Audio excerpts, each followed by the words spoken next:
I just really need a bit more time.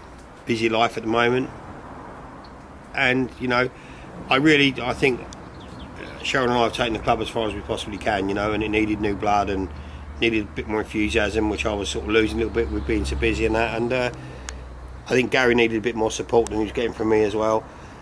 So it just seemed the right thing to do.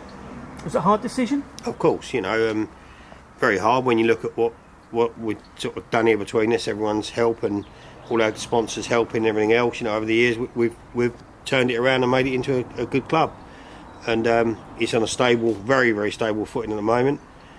And of course it's hard to leave, but you have to move on, don't you, sometimes? I mean, a lot of people be absolutely sort of dumbfounded and shocked by the announcement, but it's not something that's come out of the blue, is it? No, it's not come out of the blue. Last year I found it very tough. With all my other commitments, other stuff that's been going on, I found it really tough, yeah. And certain things, make you sway, like getting fines from the FA when you're not even at a match, and all of a sudden you get a £1,200 fine and a £2,000 fine for absolutely nothing. You're not even at the game, and it does stick in your throat a little bit. You keep thinking when you're supporting the club anyway, and then they give you a fine for nothing, and when you're not even there, you do sometimes think, what is this all about, Indeed, but I know you have made sure. I've just been speaking to Stephen, and he's been saying that he's been badgering you for a number of years because you wanted to make sure that you handed the club over to the right person. Do you think you've got that? Yeah, I do. It's been 3 years. It's 3 years. He's been week in, week out, sending emails, texts, phone calls, and I never wanted to. If I was ever going to leave the club, I never wanted to leave it knowing that it could end up going down the drain. That's something I did never want to do. I'd rather stayed here, He's got a lot of passion, a lot of ideas, a lot of commitment, and it seems to me that he wants to take it in the right direction, and he is passionate about the sport, so passionate about the sport, and he's funny, he's hilarious, he is a funny guy, he's a lovely guy, and he's got fantastic ideas, and I'm quite sure, everyone knows he's got a little bit of a past, but that's fine,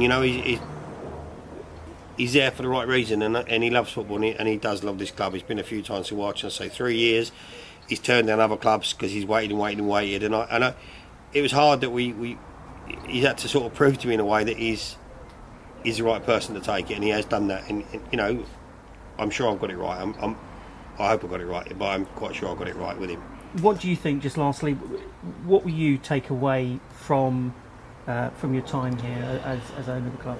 At the end of the day, I always say this to everyone, like even at the Speedway, we're only there as guardians. It's a town's sport. The Speedway team is Kingsland Speedway. The football is Kingsland football. We're only put here as guardians, really. I know we invest our time and money and effort into it, and you're only looking after it really for the town.